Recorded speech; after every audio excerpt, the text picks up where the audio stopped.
This order could only have come from the president himself, and I suspect even those that he has entered into deals with. The reason why I say this is it's not easy for a cabinet minister or a bureaucrat to disobey not just one court order, but 11 court orders. That was Miguna Miguna speaking to the Newsmakers. And people have been taking notice. In recent months, the self-declared general of the National Revolutionary Movement has been deported from Kenya twice. His troubles began after he officiated the unsanctioned swearing-in of opposition leader Raila Odinga. He was charged with treason, had his passport taken from him. Last week on this program, Miguna hinted that his former ally Odinga was somehow involved in his banishment. After that comment, MPs from within the NASA coalition said he should only blame himself for the situation, and they have threatened to take him down. Well, we think it's only fair that Miguna Miguna gets an opportunity to reply. So he joins us now again from Toronto. Miguna, good to have you on the program again. A lot has been said. MP Odege, Governor Obado and others all have had a lot to say since you last appeared on this program. Here's your chance to respond. They want to take you down. Your response is? They can't. You can't take down a movement supported by the people, and you can't take a leader of the movement that is generating more excitement than all of them combined. They would never be able to resonate with what the interests of the people are. The people are more interested, Kenyans that is, are more interested in social justice.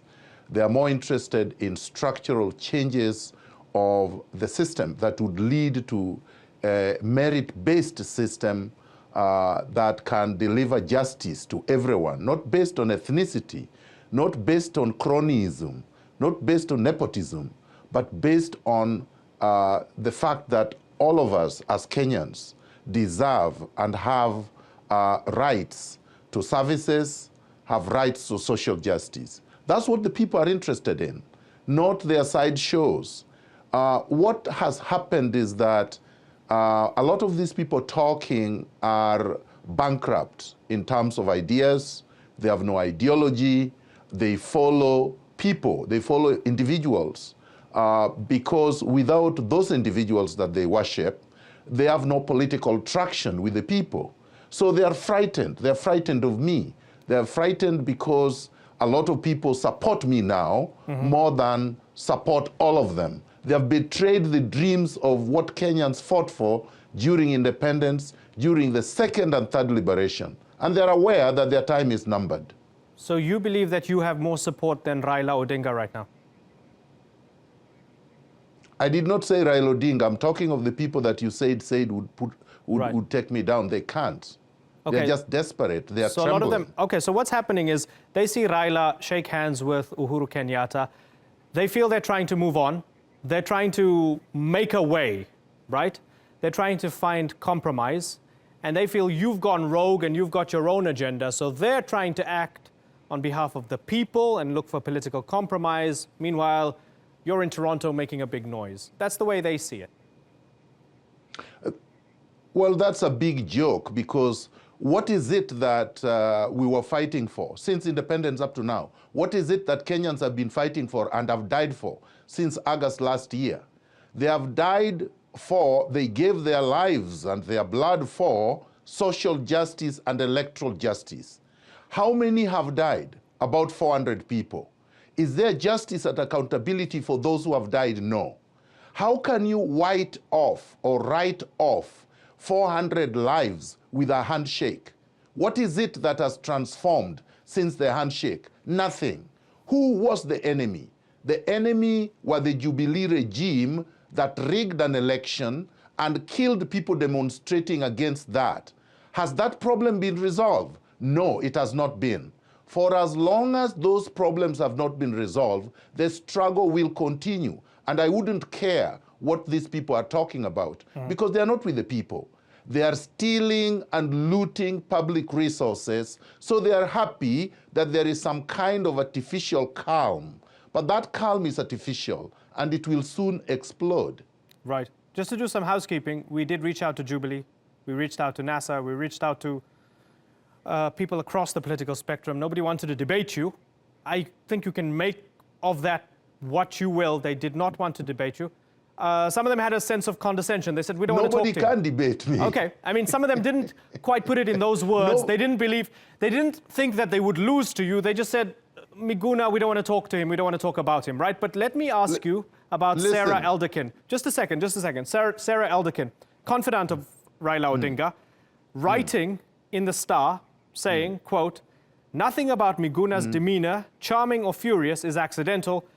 Everything with Miguna is an act, and he will do whatever it takes to get what he wants. These are your former comrades and allies and colleagues, the people you were with when you were swearing Raila in. Miguna is an actor, basically. That's what Sarah Elderkin said. No. Wrong. Sarah long retired. Sarah is more than 80 years of age. Sarah is my mother's age. Sarah was not at Uhuru Park on January 30th. Sarah has praised me before, and it is in my book, and she put it in a letter to Raila Odinga, that I'm brilliant, I'm strategic, I'm a tactical genius. That's what she called me. So you just have to compare what she said before and what she's saying now. So of course, opportunists would always say things that lead to feathering of their nests. That is not surprising. I'm not surprised that people like Sarah, who have lost focus, who have probably become senile, would say things like that. I have no response to irrelevant, senile, retired British ex-colonial opportunists in Africa. Okay. Now, I have no response. Okay, a lot of these people doubt that you were beaten and drugged and so forth. We've seen footage. I don't doubt that you were beaten and roughed up and treated badly, right? That we treat as fact. You were treated badly, but it was on live TV. No, it was on live TV. Understood. I mean, a lot of them try to kind of couch it in the terms of you brought it upon yourself or you instigated it. But I don't want to discuss any of that. For the sake of this program, yes, they roughed you up and they treated you badly. And they did this to you twice, right? And they're not letting you into the country. With all of that in mind, are you going back? I will be going back. And I do not want anybody to belittle what happened to me. I was in my home that I constructed with my hard-earned money. These people bombed the home. The home is still there. The pictures are there. You saw them. I didn't make that up. They took me from my home and detained me. And then from there, took me out of the country. I've not made that up. The second time I went to Kenya on March 26th, everybody saw me arrive. The media was there. They saw these guys come and get me. They saw these guys trying to get me into the plane by force.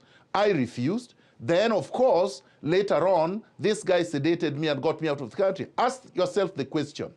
If I was able to stop them from getting me into the plane, and there were more than 400, how did they manage? And they have not shown you pictures.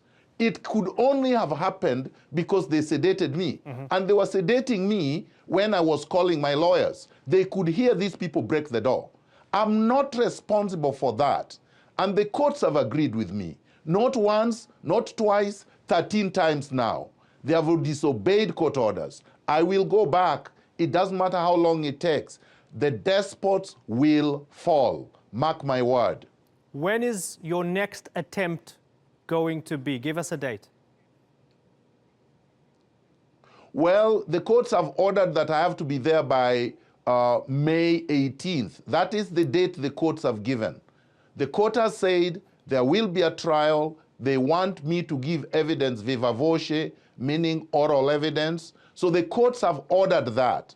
Now we wait for the despots to tell us whether they are going to put down their guns, respect the courts, and adhere to the rule of law.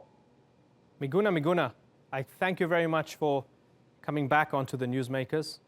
All the best.